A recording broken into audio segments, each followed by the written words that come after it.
Hey dudes, welcome to Splat from the Past, the only 80s themed horror and sci-fi show where things could get totally radical. Now today, I will be welcoming back Diandra Lazor. She is the co-host of Elm Street Radio, and we're going to be talking about 1985 horror movies. As you know, I've been celebrating 1985 a lot. It's been a golden milestone year, and we're going to be talking about all the classics that came out that year. The stuff, Fright Night, Reanimator, Return to the Living Dead, Nightmare on Elm Street 2, stuff like that. And it's going to be great. I haven't talked to Deandra since 2018, and so it's going to be great to have her back on and have better sound this time. So, yeah, here is my new interview with Diandra Lazor. Hey, Deandra, welcome to the show. How are you today? I'm doing good. How are you? Oh, great. It's great to have you back. It's been a while. I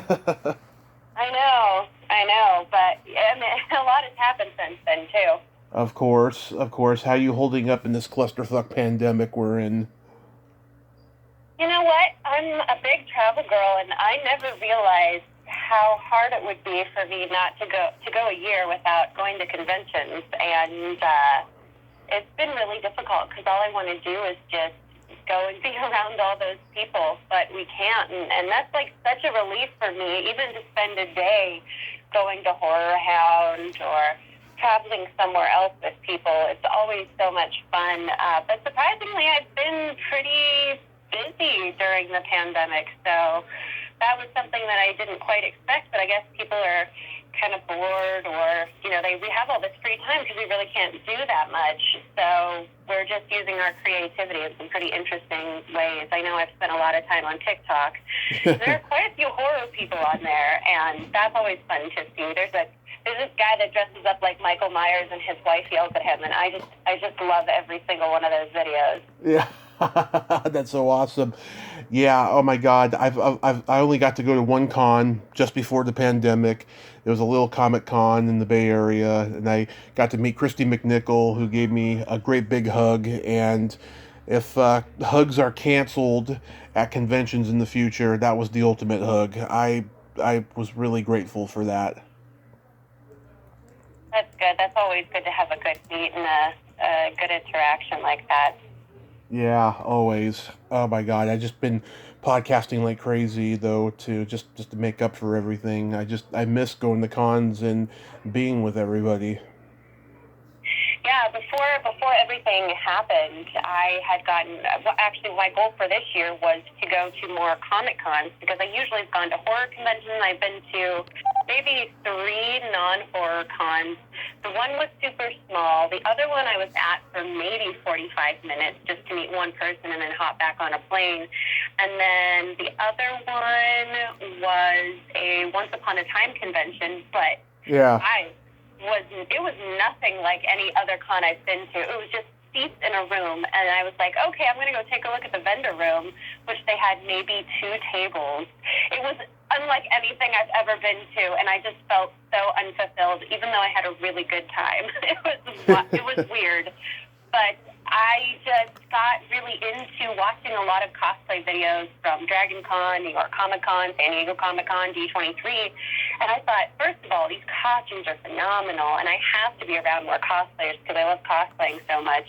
And 2, I loved the videos that people would shoot of all the people in costume. And I said, when I get to go to a convention next, I want to do this. I want to take videos of people in costumes, and I want to put it up and show people what's out there. And I know I really haven't seen any for horror conventions, and so I wanted to start doing that. And then the pandemic hit. And it was like, well, I guess we just have all this time to plan. Yeah. So, what do you think about Days of the Dead going off without a hitch, doing their cons in person during this time? I'm just hesitant to go to any. Even though I am somebody who is dying for normalcy, just dying for normalcy, and I do certain things on my own, like I've gone back to the movies a couple times. I know there are certain people out there that I don't really talk about this because a lot of people will immediately try to crucify you. But Yeah. I'm definitely a doer. I'm not a homebody, even though I like to do homebody things a lot. I need to unwind, but for the most part, I like to do things on my own. And so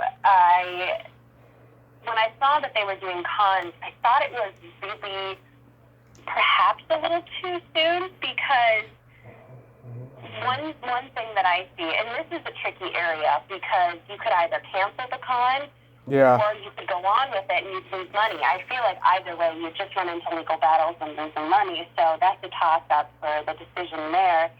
But being somebody who wants to return to normalcy, I just don't know how safe it is. But if a lot of people didn't catch it, maybe they did a good job. It just doesn't seem like something that I would want to spend a lot of money to not only travel to, potentially spend a hotel room on, even just to get into the con and then to meet people only to be a certain distance away. You can't see your faces when you're smiling and posing with them. It just seems like something that I wouldn't want to spend my money on, not a fulfilling experience, because cons are getting even more expensive. And that just doesn't seem like money I'm willing to invest in a kind of a subpar experience. So if I understand that a lot of conventions are running into trouble, heck, a lot of people are running into trouble, but it's a sticky area. But I hope that people who are doing cons are really being responsible. I just don't think I'll be going to one anytime soon, which says a lot. As somebody who likes to do things, I think it says a lot. So, I don't know. What do you think? I think it's weird that Days of the Dead opened in July, and from what I heard, it didn't get a really good reception. There was a lot of the people who went to it got blasted for going, and there was a lot of people that canceled it, from what I've understood. I personally, I think I want to lay low next year and not go to Monsterpalooza like I do every year because of what's happened and stuff. But there are a couple of cons I would like to go to for business purposes. People I know who want to get me into hosting panels at conventions and stuff. I'd like to do that with the littler cons in the Bay Area and stuff. But other than that, yeah, I kind of want to lay low on going to conventions and spending a lot of money. Though I do imagine, though, that after this, with the economy declining, I think some prices are they either may go up or go down. Yeah, I feel like a lot of people are suffering. A lot of people were really without that cash. And so I think they really need to think hard. And even though some people might be struggling, they're going to say, look, if we really want to bring in an audience, we have to make some adjustments, at least until we can recoup from this, because everybody's taking such a huge hit. I am kind of really hopeful that next year, somehow, we're like, wow, we've really come across herd immunity, or something's working. I know that there will be a time when they'll say it's okay to go back out, just be safe, be cautious. We don't know what could happen, but we think it's safe to go out. I still think there will be a lot of people who will be super hesitant to do anything until 2022, which when I look at things, and it's October, we still have a couple more months, and thinking about not resuming until 2022 honestly makes me want to just curl up and sleep for the whole other year. I mean, I will be 30 before I have the chance to do any kind of thing where I don't feel like I'm in danger, like I'm endangering my grandparents. I don't want to live the rest of my 20s this way, but it is what it is. It's just really hard when life is so short. There's not a lot of time that we have on this earth. And for me, realizing that you have to try to take advantage of every moment. You can't put things off, which is something that this pandemic has really emphasized, is that if you say, hey, I'm going to do this next year, or maybe sometime, now is the time to freaking do it.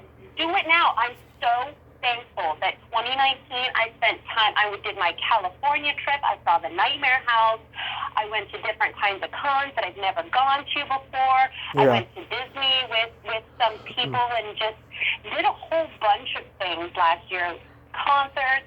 I mean, last year was pretty fulfilling for me, and I thought it was only going to go up from here, but I'm pretty well sustained from last year.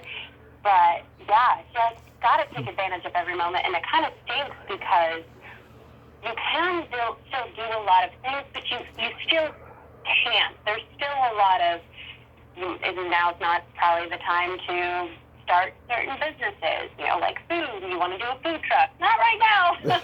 Or, people holding off their dreams, or their dreams are going into the ground because their business shut down because of all this. It's just such a sad, difficult time. And it breaks my heart for a lot of the people out there who are just trying to pursue their dreams and do the things that they love to do and that they want to do, because right now is just a really, really hard time. And I'm constantly thinking about all those families, people, businesses, whatever it might be. And I just hope that everybody can recoup and we'll get back to some semblance of normalcy sooner rather than later. I hope so too. Yeah, I just turned 37. I'm going through kind of a midlife crisis because of all the years that I wasn't focused on my dream, and I don't know what the future is going to hold, but I hope it's going to be good, And this. Just remember, you're never too old. You're never too old to do anything. So keep pushing at it. Keep pushing. Never too old to do anything, but Hollywood would beg to differ. But we'll see what happens. You're a woman. Man or woman, it don't matter.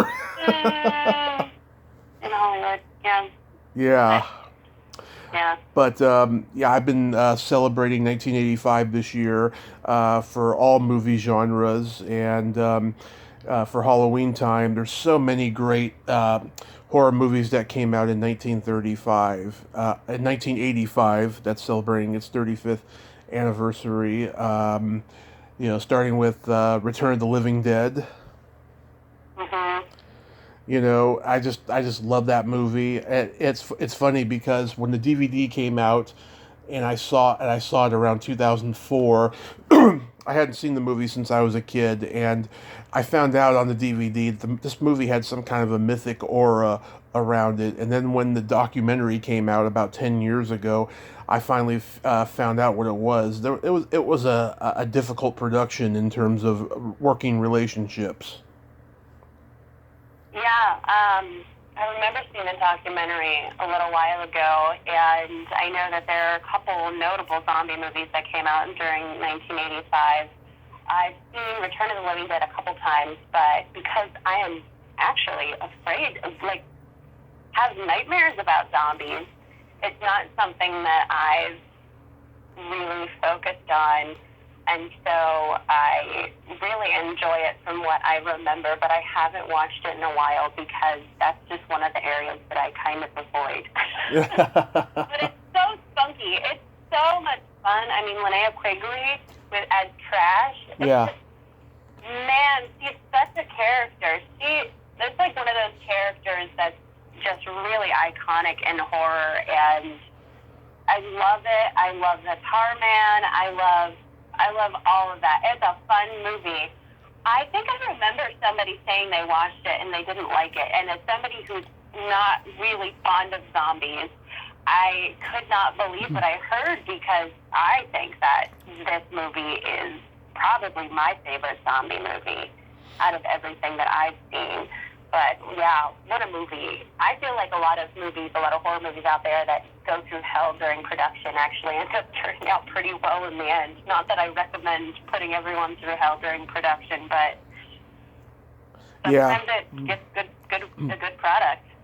Oh yeah, and it's funny, it came out a month after Day of the Dead came out, and Roger Ebert hated that movie, and he said that Return of the Living Dead is the sequel that Day of the Dead should have been. And I'm sure that pissed off George Romero. I'm sure it did. Oh, Roger Ebert.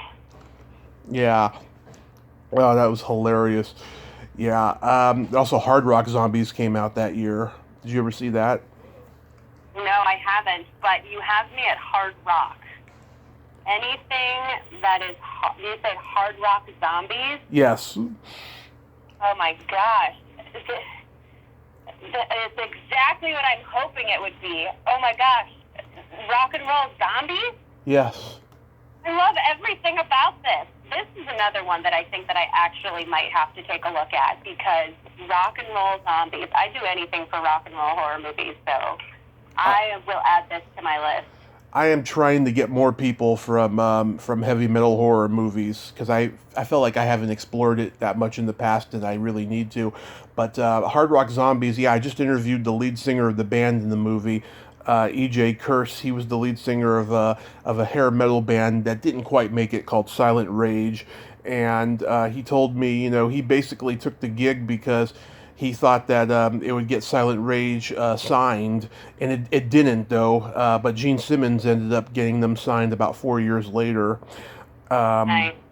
But yeah, it's a funny little movie. They shot it, like, I don't know, out in the canyons of L.A. or something like that. And you know who plays their manager in the movie is the dwarf actor Phil Fondacaro from Troll. Nice. Yeah. That's awesome. Yeah, it's hilarious. The director of the movie, I think he was an Israeli guy, and he just, I don't know, he didn't have like a passion for filmmaking, really, and so he knew how bad the movie was. It was just something he was doing on a lark or something like that. Yeah. Yeah. And then let's see, Fright Night. Oh, that, after all the Nightmare on Elm Street films, is my favorite horror movie. I feel I'm contractually obligated to put Nightmare on Elm Street films before any other horror movies, and most of them are. But Fright Night, I love the hell out of Fright Night. That is one horror movie that I will never tire of watching. You've got Chris Sarandon, who is my horror crush outside of Freddy Krueger. That club scene, man, between him and Amy, and the music in this film. There are a lot of great soundtracks in horror out there, but to me, I could put on the whole Fright Night soundtrack and never skip a single song on that. It's just got everything. And then we've got the background with the poster in the house and the face. I watched Salem's Lot, the original Salem's Lot recently. Toby Hooper, yeah. Which I know, I'm a little behind on some of the other stuff because I've been watching a lot of newer horror movies, but I was contemplating the similarities between that film and Fright Night, and just some of the imagery, the layout of the house, the burning of the cross into the forehead, the way it is there. There were just some other elements in the film that I couldn't help but feel like Fright Night pulled a lot of inspiration from Salem's Lot, and I tried to look for an article that was like, yeah, absolutely, they pulled from Salem's Lot, but I couldn't find it. I'm sure it has to be, because there were just far too many similarities. Mm-hmm. Oh, yeah. And I just interviewed Jonathan Stark, who plays Billy in the movie. Aww. He was cool. I'm trying to get Tom Holland next. I reached out to Evil Ed, Stephen Jeffries, but he's non-responsive. So is Billy Ragsdale. I tried to get him last year, and he's not responsive, but I'll try. But I did meet Chris Sarandon last year at Monsterpalooza, and he was cool. I mean, he's got a reputation for being eccentric and kind of an asshole on sets, but he was really, really cool. I told him that I thought he's one of the great American actors, and he was like, "Thank you, Tommy. I appreciate that." That's so funny. I met him several years ago for the first time, and man, I was so nervous. But the first thing that came out of my mouth was, "Oh my God, I love your wife's work." And his wife right now is Joanna Gleason. Yeah. Who, for me, loving Broadway, after Phantom of the Opera, my favorite is Into the Woods, and of course she was the original Baker's wife. And so I just had to tell him, and he was so appreciative and kind of surprised that I would bring that up. But I just had to tell him because I'm such a huge Into the Woods fan, and I have a friend, Christina, who I call the Fright Night Queen, and she's become friends with a lot of the cast and crew, and I just love seeing her love for Fright Night, and that's actually how I met her, was we bonded over our love for Fright Night. And last year, I had the chance to see Fright Night on the big screen because there was a local, like a massive theater that used to be a movie theater, and they showed Fright Night for Halloween season, and they had a guy come out with an organ that just rose up from the floor. And it was wild and wonderful to see that film on the big screen, because you just catch so much when you watch it. It's so visually compelling. I mean, no special effects are out of this world. And yeah, such a great movie. But I could just talk forever about Fright Night. I love Fright Night. Yeah. Did you ever see the sequel? Yeah, I did. And then I watched all the remake films, because I felt like I had to, because it's Fright Night and I wanted to. Yeah, I interviewed a guy who was incidentally in the remake. He said the movie was complete shit, but he was such a fan of the original, he had to do it. I mean, it was one of those, audition type of situations, right? But he wasn't going to argue with his manager to not go, because he was a huge fan of the original. Yeah. I would have done that too. I did like that they had Chris in it for a moment. I saw a friend recently tweet that she liked the remake better than the original, and I contemplated disowning her, because I just don't understand how. I mean, come on now. Peter Vincent is totally different. What are we doing? Come on. I love the old man Peter Vincent. I mean, I just love that whole angle of the TV host like that, and it's such a great movie. I just don't understand how anyone could possibly pick the remake over the original Fright Night and Roddy McDowall and everybody. But everybody has different tastes, so yeah, I'll allow it. It's all subjective. I remember they were going to do a third one at one point, and Live Entertainment was going to produce it. They were trying to deal with Jose Menendez, who was a real asshole. And after his sons killed him, Billy Ragsdale called up Roddy McDowall and said, "Did you hear about Jose?" And Roddy said, "Yes, I did. I don't have an alibi, do you?"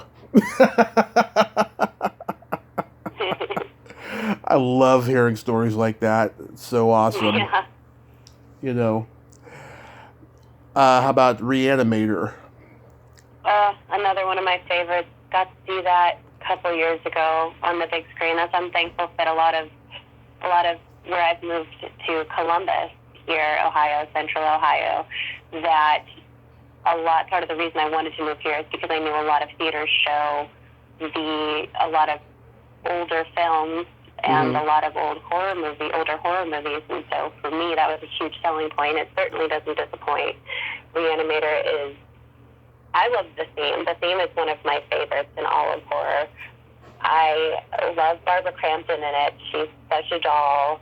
And, of course, Herbert West. I mean, it's weird that I'm somehow attracted to him, but I can't help it. I think Barbara, I think really the reasons why she doesn't do my show is because she knows I'm going to make light of the headless corpse scene. I think so. Oh, geez. I just think sexy scene.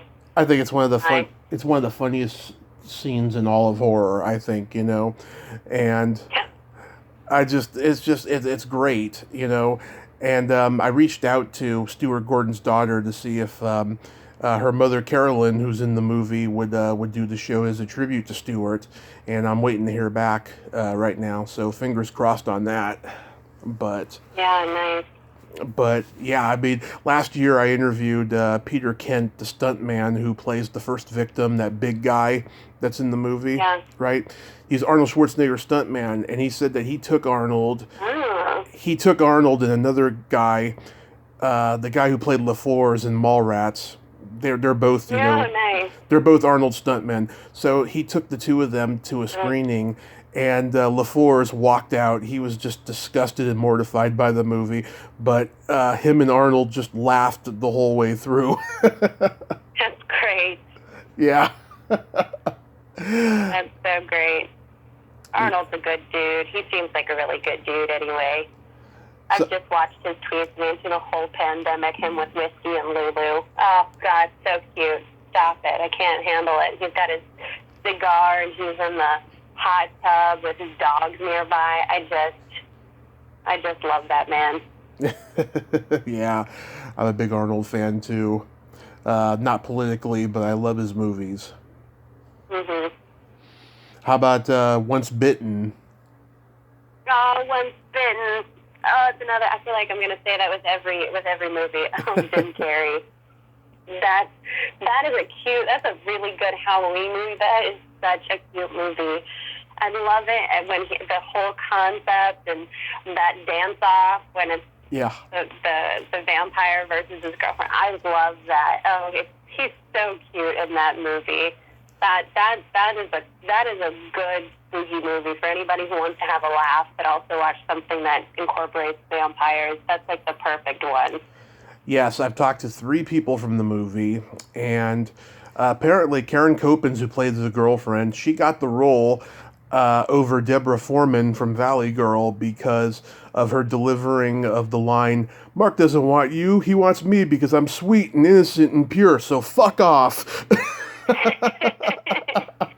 That's a good reason to get the line. Yes, and the reason why she's so good in that dance-off is because she was a dancer, and she was in the movie Fast Forward that same year. Oh, makes sense. I'm trying to get her too. She's been retired from acting for quite some time, and she lives up in Connecticut where she's from, and she's got blondish gray hair now. Aw. I mean, you would recognize her by her face, but that's about it. You know, she doesn't look like she did in the 80s. Oh, I mean, people age. Yeah. Oh my god, that's why I don't do the virtual Zoom stuff, because everybody looks old. I was old. Ugh, you look better than I do, trust me. I wouldn't be able to tell because I don't see you on the virtual call. Yeah. A lot of touch up on this face. For all of my wrinkles. I look fat. But you say you're almost 30? Yeah, I just turned 28 a couple days ago, and so I will be 30 in 2022. Wow. Okay. I thought you were my age for some reason. Not that you look my age, but you're such an old soul. Like I couldn't believe it. I actually got interviewed on a podcast this summer by someone who's like a year younger than you, who knows everything I know. I mean, there are some seriously knowledgeable people out there. I've seen a lot of them on YouTube, or there's a girl named Corey. She is known as Corey on Twitter, and she's 17, and she's a blogger, and man, does she have some great takes. She is so knowledgeable, but I can't deny that people are knowledgeable, because when I was 16, I was just really deep into the world of A Nightmare on Elm Street already, and I just lived for everything about A Nightmare on Elm Street, and I still do, and that's mostly where I spend a lot of my time. But yeah, there are some really, really knowledgeable, passionate, younger people out there, and there are a lot of really good young horror content creators. I know I have some friends who run Deranged Minds Entertainment, and I'm just amazed by what they started doing when they were in their late teens, early 20s. Such hustle, putting together their first feature film, and writing and producing and casting all these people, location scouting, marketing it. I'm so impressed. Impressed. There are so many talented young adults and teens out there just kicking butt. They're great. They're great. Yeah, I mean, I haven't seen a ton of knowledgeable ones in your age group or younger, but yeah, I mean, you're definitely one, she's definitely one. But I'll tell you, the next one I want to talk about, the stuff, right? I I was at this convention a couple of years ago, and there's this guy, I don't know how old he was. He had to have been in his early 20s. And I had my stuff cup, and I was going to go get Paul Sorvino to sign it. And he said, "What's that?" And I was like, "It's from the stuff." He's like, "What's the stuff?" I was like, "You're at a horror convention, you don't know what the fuck the stuff is?" You know? Well, let me say this. I mean, Mm-hmm. my significant other, he knows a heck ton about a heck ton. Yeah. And music and horror, and there are a lot of things I've seen that he hasn't. I actually showed him this stuff for the first time, and so sometimes you just have people who somehow lived their lives without seeing some of these movies, and yet they are so knowledgeable about everything else. You're like, how could you possibly have not known about this stuff or seen it? No pun intended. No, about this stuff. But I still haven't seen any of the Psycho movies. I just know of them. I've just never seen them, and I constantly say that I've never seen them, but it still has never driven me to actually watch them. So, sometimes. But I would, if somebody had a Psycho shirt on, I'd be like, oh yeah, I know what that is. So, yeah. Can you actually buy, like, ice cream or food that is the stuff, basically? I swore I saw something, because somebody has to make marshmallow fluff or some kind of food and call it the stuff, because I would eat the heck out of it. Do you know Casey Hansen? Yeah, Casey. I think she can do that, but I haven't really seen it, anything where you can buy a stuff like, food substance. It looks so delicious. I want to eat it. So, oh yeah, Casey. Yeah, she would be the homicidal homemaker. Yeah, yes. Make some pretty kick-ass stuff. Oh, she does. But so my stuff cup is an actual stuff cup from the movie, because Larry Cohen kept all 2,000 of those cups in his closet for 20 years, or 30 years, I should say, and then took them out and started selling them at conventions when it turned 30, and I got one of the last batch in 2017. Oh, that's rad. Yeah. It's signed by him, Paul Sorvino, Lorraine Landon, and I hope someday Brooke Adams will do a convention. I can get her to sign that, and my Shockwaves poster, and my Dead Zone poster too.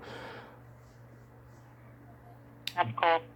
Yeah, to me, The Stuff is Larry Cohen's best movie. It's his crowning achievement, because he did a lot of movies, and he had trouble with the final cut of a lot of his movies, and a lot of cheapness with very little money and stuff.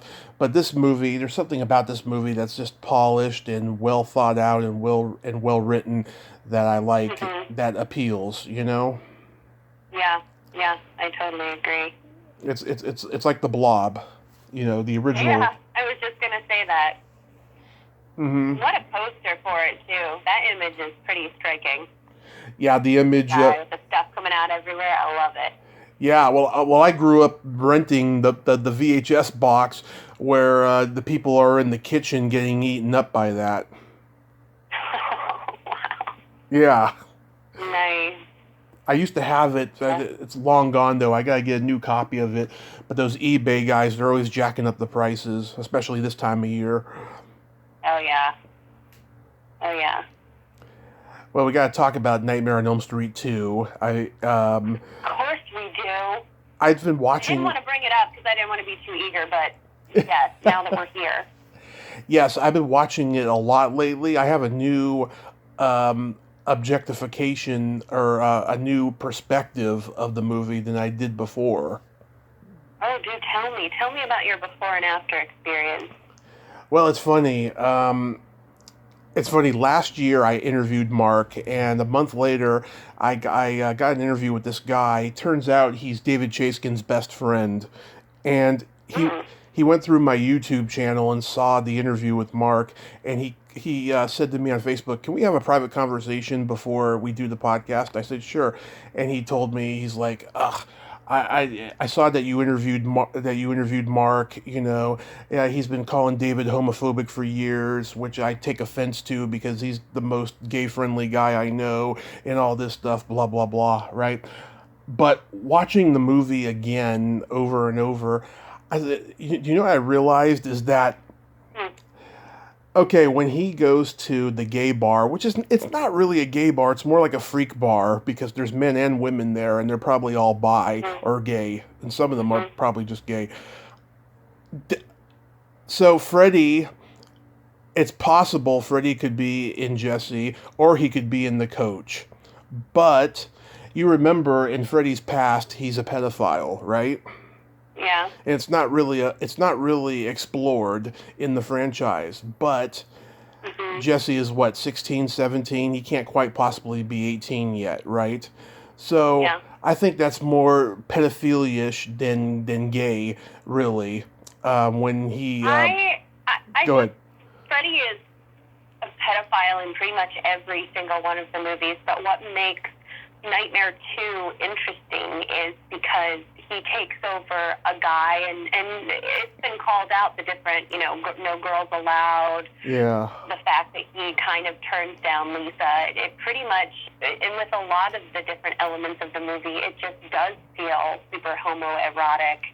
And to me, I can feel that, and I feel as though I've watched the movie enough where it just doesn't seem like how everybody else could watch the movie pretty much and say, I feel like there's gay subtext. Mm-hmm. David Chaskin started saying that there wasn't, and then all of a sudden he's like, yes, it was intentional, and he kind of flip-flops back and forth, and it's really interesting to see Mark discuss this in Scream Queen, which is a phenomenal documentary about a lot of things that I don't think a lot of people know about Mark Patton. Yeah. Really went through some stuff, and then talking about it, you could see that he was dealing with certain things that happened to him. And it's great that Nightmare 2 has become such an important LGBTQ movie, because I do get a lot of that feeling from the film. And it would seem weird to me that through all of the approvals that no one said anything about this feels homoerotic in any way, like the he's inside me, and just some of the back and forth. Now, maybe they tried to treat Jesse as though he was the final girl. Yeah. Which he kind of is, but it technically ends up becoming Lisa in the end. Mm-hmm. It feels to me like it would just seem obvious. But maybe David is pro-LGBTQ, and maybe his friend sees that in him. But maybe also, sometimes we look at our friends through those colored glasses. Right. And I've seen some people in my life show me certain parts of themselves that have made me go, okay, hold on a second. I hold you to a high standard. Right now, you're kind of showing me some parts of you that I am finding rather surprising. So, who knows? I know that Mark was going hard at trying to get David for this documentary. Yeah. And to anybody out there who hasn't seen it, I highly recommend it. It's on Shudder, or you can purchase it. It's a really powerful piece. Took them a long time to make, but the end product is great. So, yeah, I love Nightmare 2, and to me it's still the most sinister version of Freddy Krueger out of all the films. I think so too. Yeah, and it's a wonderful movie. I mean, Dream Warriors is my favorite. I love Dream Warriors and Dream Masters and Dream Child. And it's funny. I think 2, 4, and 5 had probably the most drama of any of the films. The more I They talk, have a lot of drama. yeah, the more I talk to people from those particular ones, the more drama I find out. Wait, you mean drama behind the scenes or drama? Drama behind the scenes, yeah. Oh, see, what did I tell you? When I made the comment earlier about having difficulty in making the movies, I was initially thinking about Dream Warriors. Yeah. Because I know how difficult that was to make with Chuck, and how he was just, a problem to work with, and Heather had to stand up to him, and it was just, it was not a fun project to work on, but the end movie is arguably the fan favorite outside of the original. Mm-hmm. A lot of people love it. It is their favorite. Yeah, I talked to Clayton. Mine's New Nightmare, so I'm a black sheep. Yeah. Yeah, I talked to Clayton Landy yesterday. He particularly had a good experience working on it, and Chuck had him work in the Blob remake next, the next movie they made, and yeah, I was just finding out more and more interesting facts about behind the scenes of the Nightmare movies. watched the part 5 section of Never Sleep Alone just recently. I always wondered, what was going on during that film, because just the movie is great, but it seems like everything is rushed. Mhm. It just seems rushed, and there's not enough kills in it. They said that the script kept changing throughout the production Of part 5? of part 5. Yeah. Yeah, I feel like part 2 was rushed. A lot of them were rushed on the tail end of everything. So, and part 4 didn't have a script. They kind of made it up as they went along because of the writer's strike, which to me, is still my comfort movie. I will put that movie on just to have something in the background. I love that movie. I feel like part 1, part 2, New Nightmare require more of my attention and more of like a mental preparedness, because they aren't necessarily just fun. They are scary. They do deal with some pretty horrific events or themes, and so, but yeah, 3, 4, 5, and 6. I freaking love Freddy's Dead. They are the fun movies, and I guess from the story standpoint, you could see how they are to some not the best, but I still love the heck out of them. Yeah. But yeah, I love Freddy's Revenge. I love that movie. I do too. Stuff. Yeah. Mm-hmm. Well, I'm going to give you an exclusive, Diandra. I am working on getting Ken and Toy on here soon.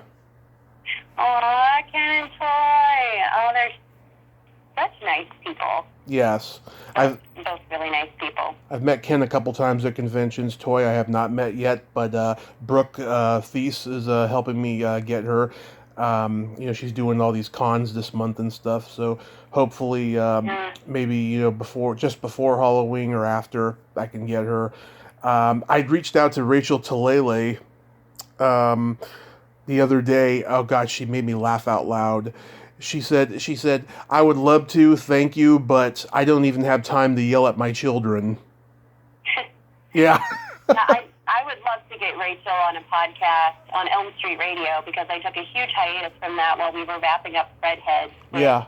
I watched the first cut of Fredheads, by the way, and cried almost the entire way through it. It was such an experience. I loved it. You're getting an exclusive first feedback from somebody who's seen the movie already, but because our directors were editing away. But man, that was some great stuff.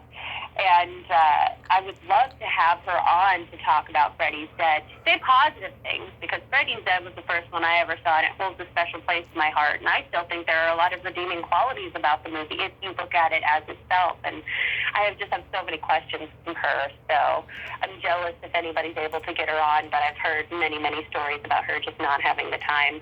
Oh, yeah. I looked on YouTube. There's no interviews with her. She's very busy. Mm-hmm. But I'm sure she's got great stories. I mean, she produced John Waters' Hairspray. Yep. Yeah. Yep. Yeah, God, it'll be great, And let's see, Friday the 13th, Part 5 was also 1985. And I've talked to a lot of people from that one. That's the one where Jason is not the killer after, his mother in the first one. Yep. Yeah. But we do have Violet. Tiffany. And the actress's name. Tiffany Helm. I'm sorry? Tiffany Helm. Yeah, Tiffany. Who's, of course, Brooke Bendy's daughter. Yes. Bendy played Krypton's mom in Nightmares 3 and 4, and I love her dancing. I love the song His Eyes by Pseudo Echo. I love that song. Yeah. It's such a good song. But I really like Part 5. I think it might be the one that I've seen the most out of all the Friday the 13th. I know it's not technically Jason, but I still have a blast watching it. Mm-hmm. Yeah, Tiffany and Brooke, I've talked to them both. Both lovely ladies. They both have moles on their cheeks. Yeah. I always thought Tiffany looked a lot like Tuesday Night in Friday the 13th, New Beginning. Yeah. I always thought she kind of looked like Tuesday Night in that, but So I thought that was funny. That might have just been my nightmare brain. But yeah, no, I love that movie. I really enjoy that movie. That's a fun movie. I think that's kind of the transition into maybe more pop culture, Jason. Maybe. Yeah, I think. Well, let's see. 3 is the first one in which he has the hockey mask. Mhm. And of course he does in 4, and then 5, it's not Jason, but still got the mask, and then every one after that is the mask. And let's see, I mean, Kane Hodder started doing Kane Hodder joins after that, yeah. in 7. Yeah, he started in 7 and went to 10, and Yeah. I don't know why he wasn't in Freddy versus Jason. Well, so the story goes, according to Kane Hodder in his documentary, Mhm. he was pretty much set up to be a part of the movie, but then last minute they said, yes, we got somebody who actually was Jason. And he's like, what the heck? I actually was Jason. Who is this person? Ken Kersinger was a stand-in for him in, I think Jason Takes Manhattan, maybe, for like a second. And so they sold it if he played Jason, when Kane was actually the one playing Jason in the movie, but somehow they just ended up picking Ken Kersinger. And that's kind of how it happened. Yeah. And Kane was real pissed. Oh, everyone is pissed about that. Yeah. Even me. I was just like, what the fuck? Where's Kane? When I saw that. But I like the. Amazing that nobody did any research and was like, yes, he was in this for he was just a stand-in. Meanwhile, we have Kane Hodder. Yeah. Who's done all these films, arguably to many, but that's Jason. Why can't we make this happen between the two? Like, nobody looked into it. Nobody looked into it and said, actually, or if they did, just by that time, nobody wanted to admit they were wrong, and they just kept marching forward with Ken Kersinger. But it is what it is. Whatever.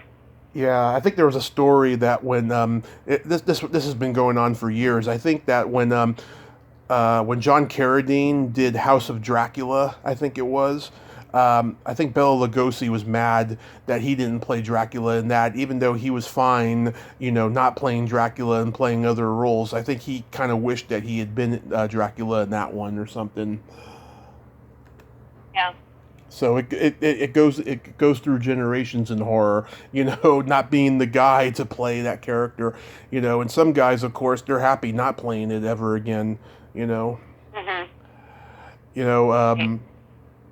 I'm trying to get what's his name, Warrington Gillette, who played Jason without the mask in part 2. Mm-hmm. And Steve Dash had played him with the mask on, and I think they went through almost like a legal battle, because I think Warrington was saying that he was Jason with the mask also at conventions or something, and Steve Dash caught wind of that or something, but he's dead now, of course. But that's just like the same thing. Same thing happened with Bill Johnson and Bob Elmore on Texas Chainsaw Massacre 2. Which another one I haven't seen. Maybe I should watch that one tonight. Maybe I should watch that one tonight. You should. I haven't seen it, but I hear it's a blast, and I love the poster for it. So I really want to watch it. I was gonna watch like Starfish or something, a newer movie that came out. I know I really love modern horror. I don't care what anybody says that modern horror sucks. I've seen some pretty terrific movies lately, and I guess that's why I haven't watched Psycho. But yeah, there are some really good movies out there. But yeah. Are you a Bill Moseley fan? I didn't know that. Yeah. Bill Moseley? Yeah. I like Bill Moseley. If you like Bill Moseley, you will love him in Texas Chainsaw Massacre 2. All right. Sold me. I don't. Have you ever listened to a podcast interview with him? I have, but I can't remember. I had a bunch queued up in my podcast coming home from work when I used to commute before the corona. And I have heard one of his interviews. I can't remember what show it was on. Yeah, he has a great story about how he got cast in that movie. He was unemployed, and he went to Wyoming to help his friend out on a farm, and he got inspiration to do a short film that was a parody of Texas Chainsaw Massacre called Texas Chainsaw Manicure, it was called. Yes. And so he went back to New York where he was living, and he made the film. Lorne Michaels' company bought it, and Oh. and NBC would not show it on Saturday Night Live. It was too dark, right? Oh. So it wound up in the hands of a guy who knew Tobe Hooper. Tobe Hooper loved it. He loved Mosley's performance in it as a hitchhiker, and said, "I want you to play Chop Top in the sequel." And Toby was in the middle of filming Life Force, another 1985 horror film, and he said, "As soon as I'm done with this, we're going to go into it." Well, about, I don't know, 18 months, I want to say, went by. He made another movie, Invader from Mars remake, and then during that post production thing, he said, we're going to do the movie. We're going to shoot it in like 6 weeks or something." And I think Mosley had just lost another job again, and said, "Okay." And then that's how his career began in movies. Oh man, Bill Mosley, he has so much energy. I was watching Holliston, and just his character on there is just Bill Mosley. Just Bill Mosley being Bill Mosley again. I love it. Yeah, he's a funny guy. I met him a couple years ago, and he had a beard grown out. I remember, I think he was doing a movie at the time or something. And yeah, he was cool. Yeah, Bill Mosley's like a staple of horror cons as much as like drinking is. You've got to have Bill Mosley there, otherwise it's not a true horror con. That's a great metaphor too. I mean, it's true. You could never go to a horror con and not see people just drunk and running around the hallway at 2 a.m. It's just not real. You're not actually experiencing a horror convention unless that happens. Yeah. Or black, or people wearing black at conventions. I mean, you walk in and this is blackout. Then occasionally you've got like a red shirt. I just bought a Sam shirt from Cavity Colors that's orange, and it sticks out like a sore thumb amid the sea of black. I'll wear that at some point, and I'll be like, I've finally gotten away from the black. And then the next day I'll wear black again. Oh, that's so awesome. So, is Elm Street Radio still going?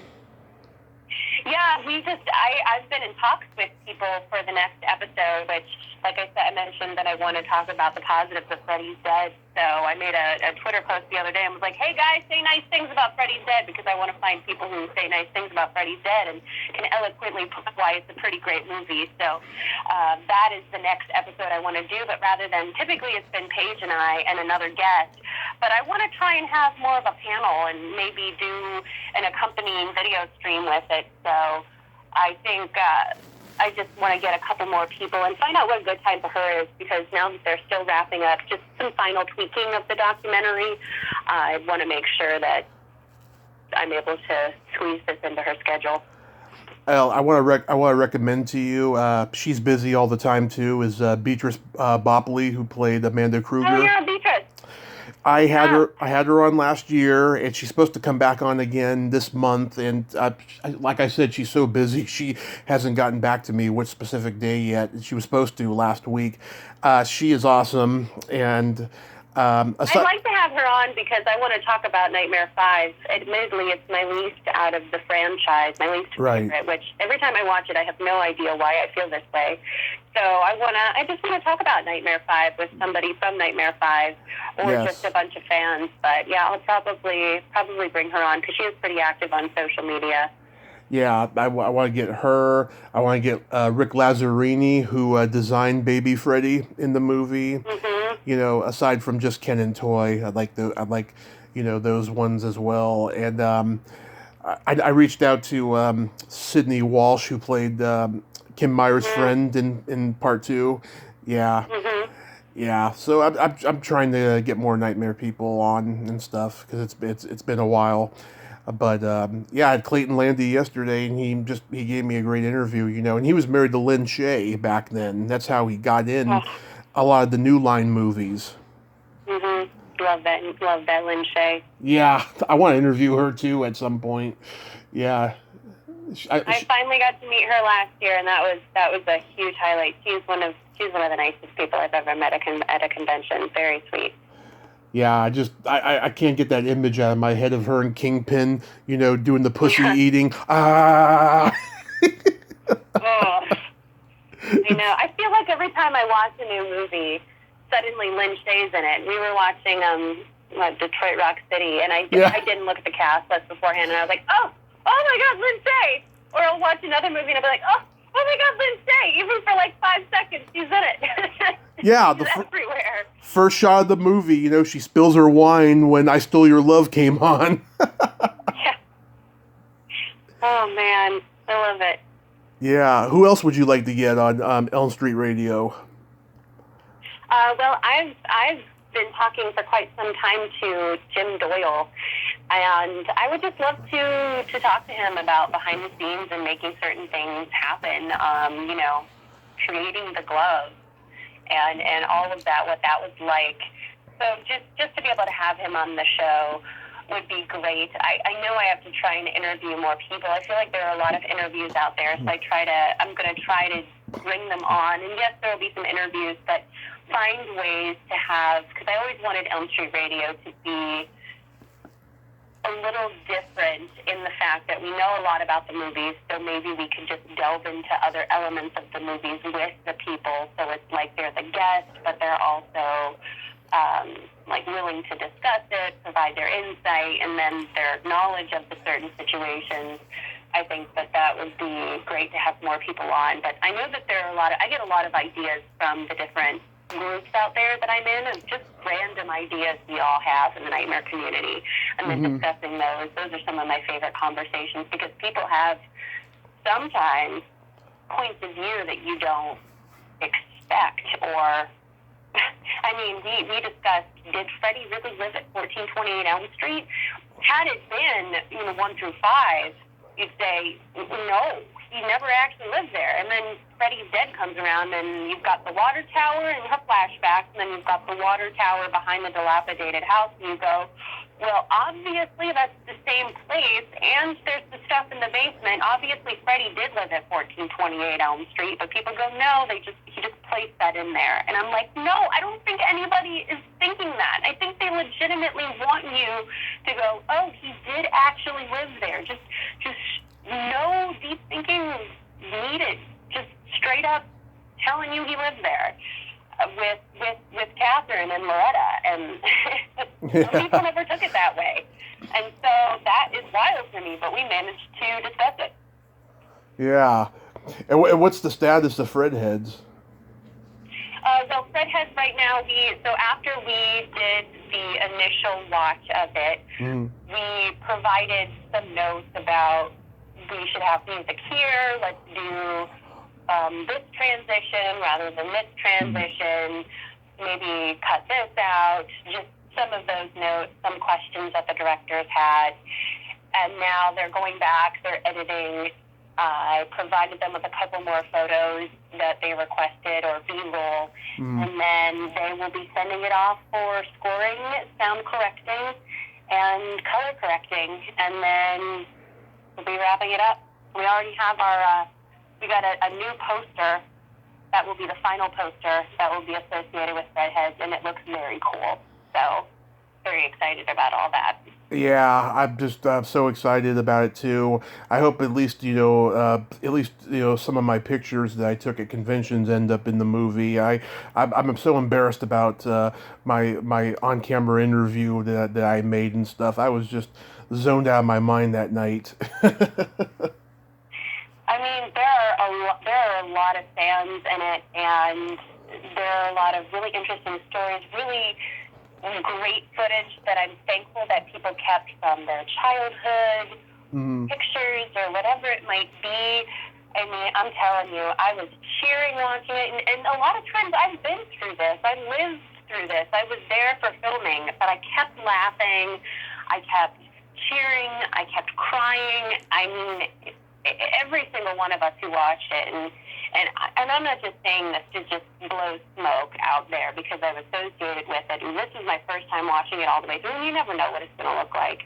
And I was sitting there, and I just had such a freaking blast that I can't wait for other people to see it and for it to be finished, because it really tells the story of the impact that horror films, A Nightmare on Elm Street, have on people, how important they are, how they bring people together, that, you know, a lot of parents out there think that you can't have internet friends, that maybe horror movies are a bad thing. But then they end up coming around and seeing that they're good, and that the people that you think who wear black clothes, they aren't psychopaths, that they're some of the nicest people you'll ever meet, and that us fellow horror fans who thought we were all alone at one point in our lives have discovered that we're not, and that, in fact, yes, these people are wonderful, and they are our people, and we've changed, our lives have been changed because of, you know, Freddy Krueger and Nancy Thompson. Yeah, and I'm proud that I can call Jennifer Rubin a friend. Yeah. I asked her the other day if she could record a plug for the show and stuff. She's going through some stuff right now, and she wasn't feeling too well and stuff. But oh my God, we have very funny text message conversations that I can't believe I'm having with her. You know. Yeah, it is pretty amazing that you're so separated. You watch these people on screen, Yeah. whether it's in A Nightmare on Elm Street, whether it's in Fright Night, whether it's in Teen Wolf, Return of the Living Dead, The Stuff, you know, anything like that. And you love these people, and they just feel worlds away. And then you meet them, and then you have conversations with them, and you grab dinner with them. You just get to know them, and you might see them for who they've become, but then there's part of you that in the back of your mind still goes, wow, I actually watched this person growing up, and they were so important, and now I know them for who they truly are. But that's still pretty amazing. Like, way back in the day, I had no idea that this would be a thing, and here we are, and it's wonderful. It is, you know, and it's funny too. I told Clayton this the other day. I think that Dream Warriors has the most talented and most assembled cast of the series. Would you agree with that at all? I would say yes. I think Heather Langenkamp gives a hell of a performance in Wes Craven's New Nightmare, but the cast and the characters and the story of Dream Warriors is just phenomenal. The way that all the kids relate to each other, the way they became connected in real life, and just the story. I mean, it is unlike so many horror movies out there, because that's one thing with A Nightmare on Elm Street, that I feel that the kids have always been more relatable or more the focus, and it's not just, they're not just all airheads. They all have something unique about them that makes them real. And what a cast of characters, all very talented people, perfectly cast. It's just such a great movie to watch because of that. Yes, absolutely. It's a very special movie to me because it was the first one I ever saw, you know, and I just get that feeling when I hear the Dawkins song. I just love it so much, you know. Yeah. Do you have plans for Halloween? Well, this is the first year that I have owned the house, and so I've decorated it as much as I can for my first year. There's so much I want to add to it and so much more I want to do, but I'm really proud of it thus far. And I believe we are having trick-or-treating still, so I bought like $80 worth of candy. But all like the spooky stuff. Like, I'm not buying those little packets of Milky Ways that just have like a witch on the cover. I'm talking about, I have like the cookies and cream fangs, the Frankenstein Reese's, the ghost-shaped Reese's, the Kit Kat witch's brew, like all of the fun ones. And then I've got like candy eyeballs, and for kids who don't want candy, like bubbles and slime and all kinds of stuff. Because I want to be that house. But our trick-or-treating is before Halloween. So Halloween night is open, and I think we're just planning to stay home. I bought and I'm going to use this all year long, but I specifically have this planned, is like, it's like a cupcake pan, but you can bake a lot of stuff in it, and there is a skull, it's skulls, and I want to make like pizza skulls have it that night, have some treats that we make, like the Hocus Pocus book or just any kind of Halloween treat. And then every Halloween, it is a tradition that I watch the original Halloween. I absolutely have to do it every Halloween. And just staying home, letting everything run, being a Saturday, staying up as late as possible, eating candy, drinking apple cider, and just kind of relaxing that night. And that's all I could ever really ask for on a Halloween night, and that's what I really like to do. If it's not passing out candy, just enjoying some really good spooky movies and bringing the season to a nice close before it officially becomes Christmas. Yeah. I don't know what I'm going to do yet. Just probably just watch horror and eat candy. I've been trying to avoid candy because I'm on a diet and stuff, but that's probably what I'll do. Eat candy on Halloween. Don't eat candy. It's just one night. Eat candy. Do it. Yes. Do it. I will. I haven't dressed up. Do you have any Halloween traditions? Halloween prediction? Traditions. Like what? Well, like for me, like I said, I watch the original Halloween every Halloween. Do you have anything like that, any movie that you have to watch on Halloween, or like food you have to eat, or maybe you go over somebody's house or somebody comes over with a friend and you watch it? I'll probably watch Dawn of the Dead and a couple of the Nightmare movies. That's generally what I do. Yeah. What's your favorite Halloween time movie? Oh God, I love Once Bitten. I watched that at Halloween time. I love. Did you ever see The Worst Witch? That is on my to watch list. Yes, watch it. You'll love it. Oh, it's so good. I love it. I've been watching that every Halloween since I was 3. Oh, that's great. Yeah, I can remember the day it premiered too on HBO, Sunday, October 26, 1986. Wow. Yeah, so that kind of stuff, and like I mentioned, Dawn of the Dead and Nightmare on Elm Street stuff. Yeah, just stuff like that. That's awesome. And of course, I like to watch an old creature features type of movie, like Little Shop of Horrors from 1960. Yeah. I might try to watch one of the, I haven't seen, when I was younger, I would watch the Universal Monster movies. I haven't seen them in a little while, so especially, I always really liked The Wolfman, and Frankenstein meets the Wolfman, so maybe I'll pull those out. But I haven't seen, like, the original Mummy, so maybe I'll watch that for the first time. Bring out one of those good, so get, like, the 80s, 70s, 80s, the Halloween movies in there. And then get maybe an old-timey, like, kind of horror movie in from the Universal Monsters age. Mm-hmm. I think that would make for a really wonderful Halloween night. Yeah, it's magical. Halloween is magical, and some people don't realize that, you know. Yeah,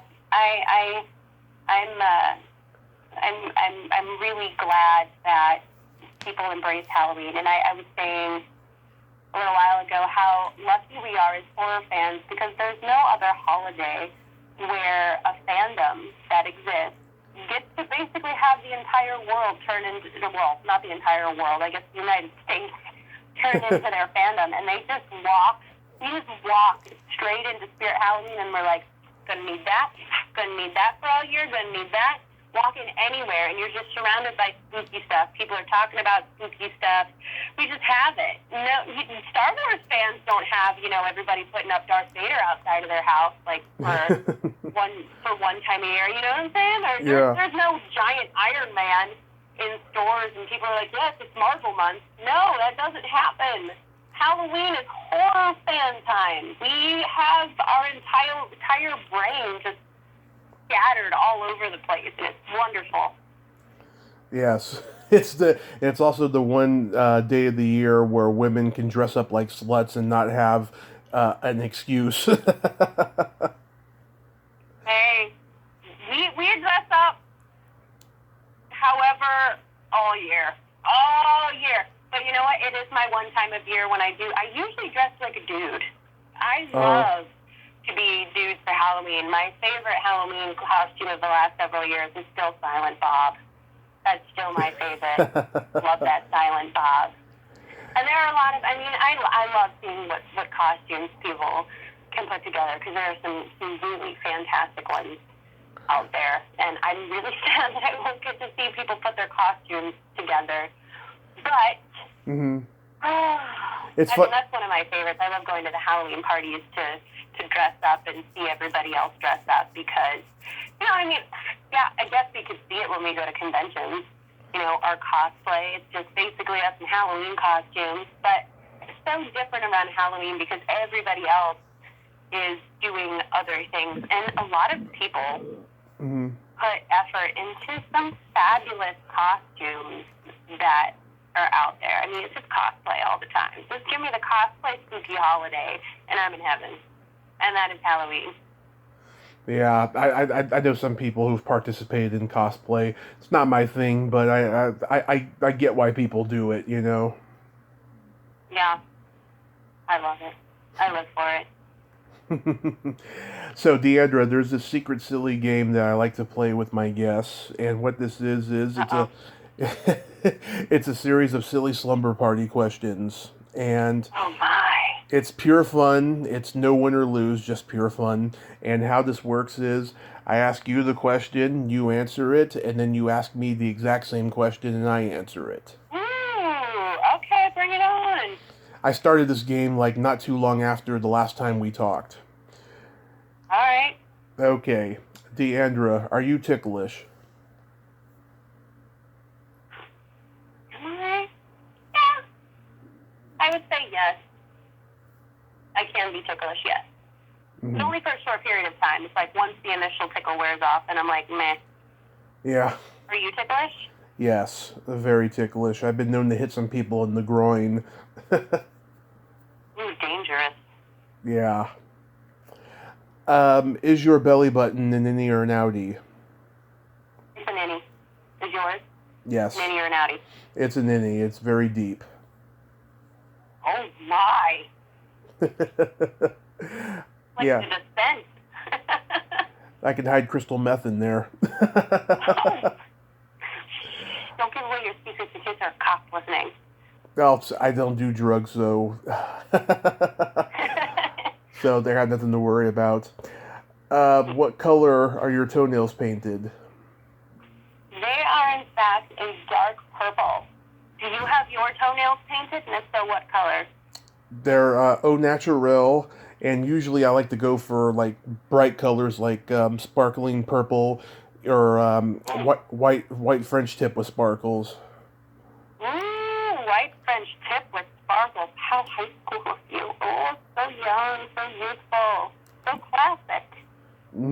Yeah, I've been painting my toes since I was 13. That's some dedication. Do you usually keep them painted? I do, yeah. Just right now, because of quarantine, I don't really have a reason to paint them. Yeah, I try to keep mine painted, but I know they sometimes need a break. It's just weird for me. I feel naked. What would you say is your best personality trait?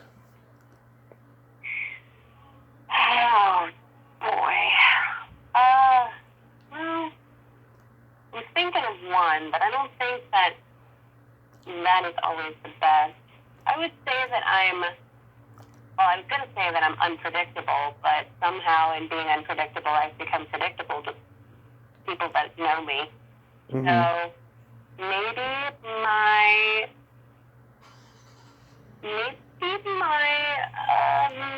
I guess kind of rebelliousness in a way, because I am very vocal for people's dreams. I've had a lot of conversations with encouraging people to, when they'll say, I can't do this, or I have this friend whose daughter wants to go off and work for music, and I told her, get a real job, and I come in and I say, hey, that is a real job. You can do that at any time now. Don't ever discourage people, or being in a workplace and just having a different mentality than a lot of people. Some people very square, but I am very much not a square, and so I can be kind of rebellious, or I would say anarchist. like an anarchist, but it's just out of the norm. I'm just not. I just go against the norm usually. Although I do like some things in the norm. Maybe individualistic. Let's just say that that's my best personality trait. Is I'm definitely unique. Definitely unique. What is your best personality trait? My sense of empathy and that I have no filter. Oh, do you usually get told that you're blunt, or do you think like, yeah, I'm pretty blunt, or man, I wish I was more blunt, or do you just know that you're blunt and people are like, you're pretty blunt, and you're like, thank you? I know that I'm blunt. I never really get told that I am and stuff, but I can see it in certain people's dialogue and stuff that it could be a little off-putting and uncomfortable at times. But I'd rather be honest than bullshit somebody. Yeah, I'm the same way. Although only recently did I find out that I'm in fact pretty blunt. I didn't know how blunt I was, because I'd look at certain people and go, man, they're pretty blunt, and people seem to respect that. I wish I was more blunt. Somebody was like, believe me, you're blunt. And I said, oh, okay. And then I started to pay attention, and I was like, yeah, I will straight up tell you to your face and be like, listen, you are not a nice person. There's no shit. So you ever watch people as a blunt person, as a fellow blunt person? Yeah. You ever watch people in movies, like watching Dexter in the show, and he's going through the dialogue in his head about, yes, I absolutely want to tell them that they're a terrible person or whatever it might be. But then the way they act outwardly is just, oh, yes, it's just totally the opposite. They're just going with the flow. And I mean, I guess in his instance, I can understand it, but some people, just how you're able to mask it. First of all, I'm not physically able to mask it. If you were being an asshole, I will tell you you're being an asshole. And, I mean, does it, bewilder you how people cannot be blunt? Yeah. I mean, some people see it as a good thing. Some people don't see it as a good thing. Yeah. It depends. It all depends on the person. Right. But Yeah. I can just be me and just do the best I can, really. Right. But I think Well, you can really ask for. but I think besides being blunt, you're also a very kind person. Well, thank you. Yes. At least I try to have people know where they stand with me, and it's very difficult for me to feel negative about anyone or anything. But if something is not great, they will know that I do not like whatever is happening. And now I appreciate that. Oh, my pleasure. My pleasure. Yes. And then my favorite question: is there a stinky smell that just makes you gag? A stinky smell, that smelly smell. I know there's gotta be. Trash is gross. I do not like the smell of trash, and some trash is worse than other trash. But I'm trying to think of a smell that really makes me gag. That's hard. I know there's got to be one, but I can't think of one off the top of my head other than trash. What's yours? It's either farts or feet. Feet. Feet. Yeah, feet are so gross. They can so be. Gross. Yeah, they can be, but then there's some that are not so gross, but yeah, they can be at times, especially guys. But the whole principle of this fat pad of meat and crap and bones that you just stand on, and it's got these little wiggly things on the end, weirds me out. It weirds me out. Keep your shoes on, keep your socks on. The toe thing freaks me out. I don't know what it is. This is a weird concept for me. Weird concept. They're the hands you walk on. I know, but then at the same time, I'm also pretty fascinated how these 2 feet can hold up this towering, mass of more of flesh and bone. It's pretty amazing how people don't wobble all over the place all the time, and that just these 2 feet are able to hold up this entire body. it's incredible. It is pretty incredible. Yeah. But to hell with toes, man. Like, they're so gross. Don't anybody remove my toes, or anybody else's toes, for that matter, because we need our toes. But toes are still weird. Yeah. Yeah, I mean, the belly button is my favorite part of the body. Is it? Is it really? Yeah. Really? Mm-hmm. Oh, why is that? Because it's a middle ground between being a private part and a not so private part, depending on the person and what their culture is and so forth. Yeah, belly buttons say a lot about a person. Some people don't have belly buttons, and that's weird. I don't know how that's possible. I know, like But it is. I know, like Alfred Hitchcock allegedly didn't have one, and I'm trying to get his granddaughter on the show so I can find out if that's true. You can find out the mystery of the belly button. Yeah. I'm curious now. I have to know if he has a belly button. I want to know how people don't end up with... I'm going to have to Google this. Like, why don't some people have belly buttons? What happens there? I think that, the doctor is maybe a little bit too aggressive, removing the umbilical cord, and then it just closes, Mm. I think that could be it. It could be anything scientific. So true. Some people don't have a belly button. The reason for this may be related to a surgical history or just an anomaly in how the belly button formed, or didn't for that matter. Most of the time, if you don't have a belly button, it's related to a surgery or medical condition when you were younger. Yeah, well, I guess. That's what my guess is. Possibly. Yeah. Yeah.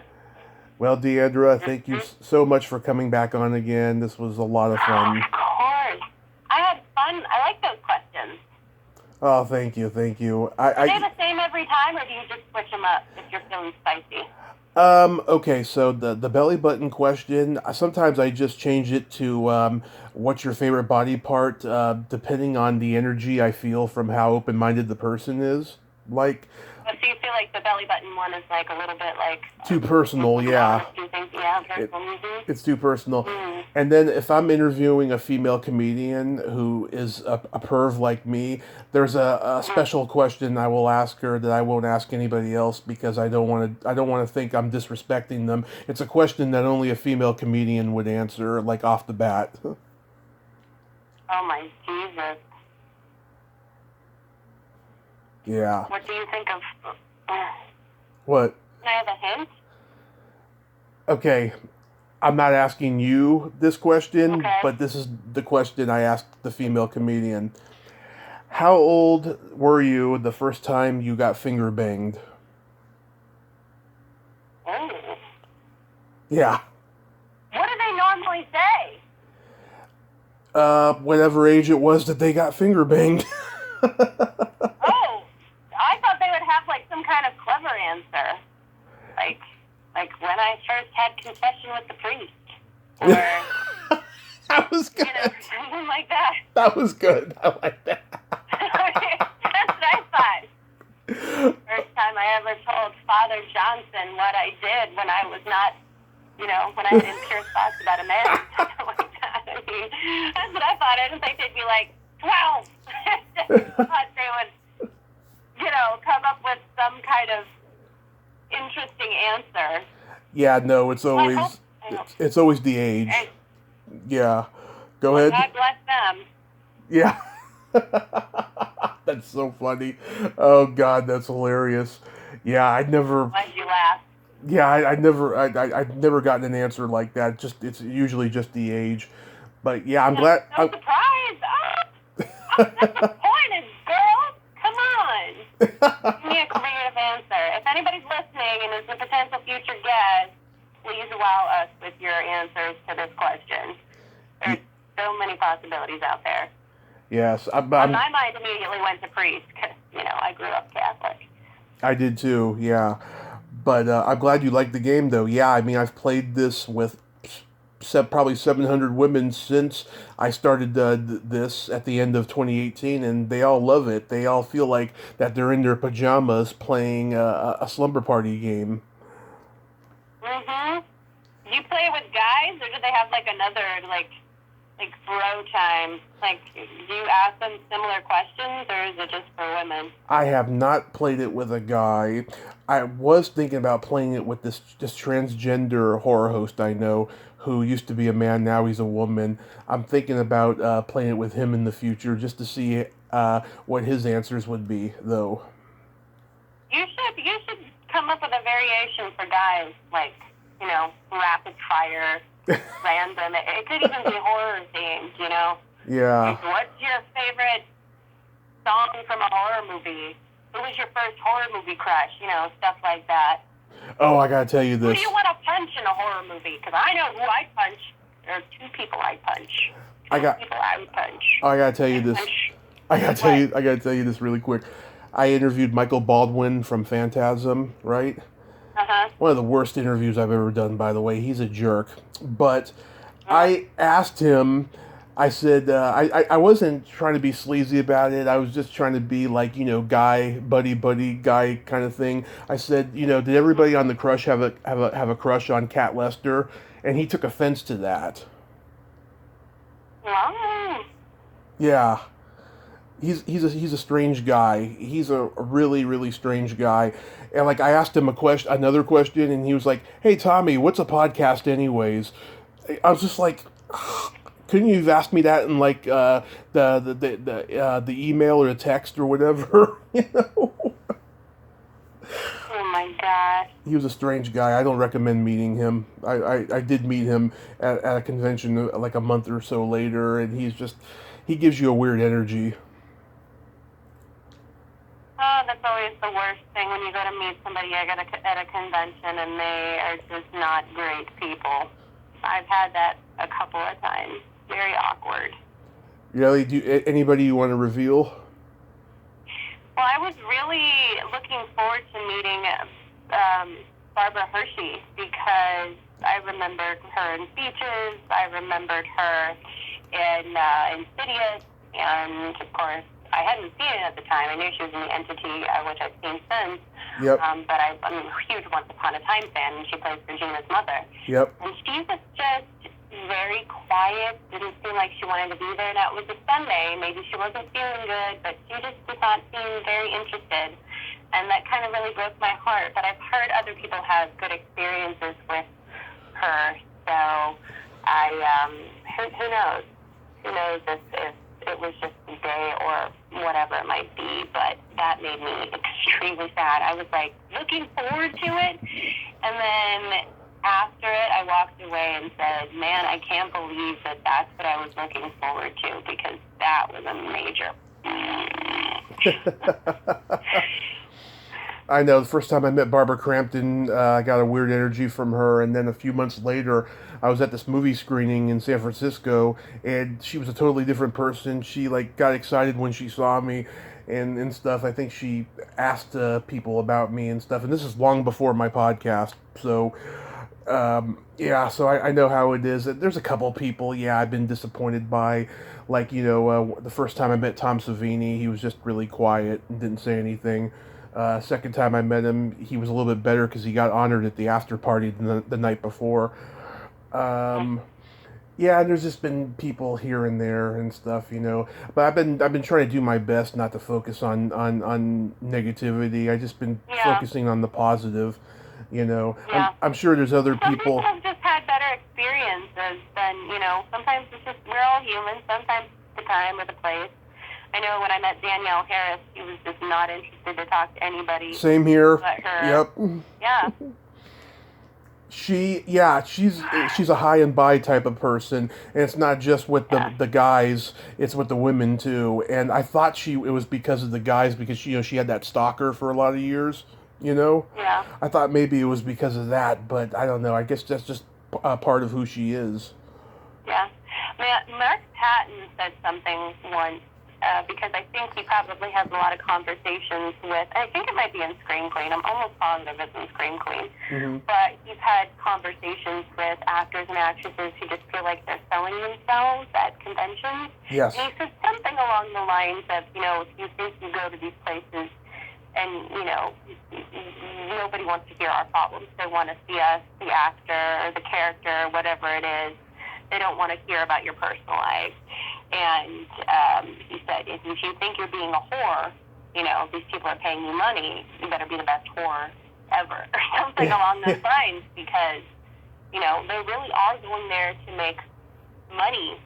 And even though we want them to be that we want to get to know them as themselves, there are certain instances when people can be honest or just kind of tell you their personal problems, and we understand that they're human, but that's not necessarily something that fans really want to hear at that time, because maybe they feel like you're pressuring them, maybe they feel like you are... Everybody goes there also for an escape, to have fun, to be surrounded by like-minded people, to meet actors and actresses that they look up to, they admire their work, and then you kind of get bummed out, and it's just not a good feeling. It's not a good feeling. So really loved when Mark says that, because I think there are a lot of people out there that you wonder, why, if you're going to act this way to fans, why the hell even come to conventions? They're paying you their hard-earned money to meet you, and you act this way. Why are you even here? And so Mark Patton has a very valid point. You know, you think you're being a whore because you're taking their money, be the best whore. Yeah, there's people I always wanted to say to you. It's like, if you're gonna have a bad attitude, stay home and sign autographs through the fucking mail. Don't come to our domain and shit on the people who made you famous. You know? Exactly it. Drives me crazy, but Me too. thank you so much, Diandra, and I just adore you. You're so charming. Oh, thanks so much. As the kid who was kind of, you know, her own animal growing up, I really, really appreciate that. That makes me feel really good about myself. So thank you. Of course. Fun. Yes, stay safe and have fun on Halloween. And You too. I'll keep an ear out for new episodes of Elm Street Radio and when Fred Heads gets released. Yes, definitely. Can't wait for you to see it. And if you have any ideas for Elm Street Radio, maybe something you want to come talk about, let me know. Oh, absolutely. You mean for me to be a guest? Yeah. Yeah, I'm down. You know, I just did my first podcast interview this summer. Someone that I interviewed invited me to be on theirs, and I loved it. Yeah. Let's go talk about A Nightmare on Elm Street, because God knows we might end up talking about one thing on another podcast, and somehow I always dedicate 5 minutes to A Nightmare on Elm Street anyway, so we might as well just talk about it. Mm-hmm, absolutely. Okay, you have yourself a great night. You too. Thank you so much. Okay, bye-bye. Bye. Well, there you have it. Diandra Lazor. Ain't she a sweetheart?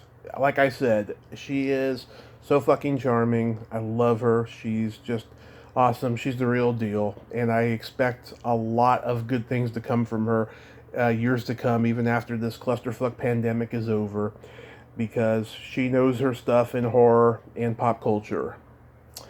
If you like this video, everyone, please subscribe to my YouTube channel. Add me as a friend on Facebook. Join my Tommy Kovac comedian page on Facebook. Follow me on Twitter and Instagram and all that fun stuff. Well, that's all the time we have this week on Splat from the Past. Until next time, this is Tommy Throwback Kovac saying, there's no shame in living in the past, because the present sucks. Later, dudes!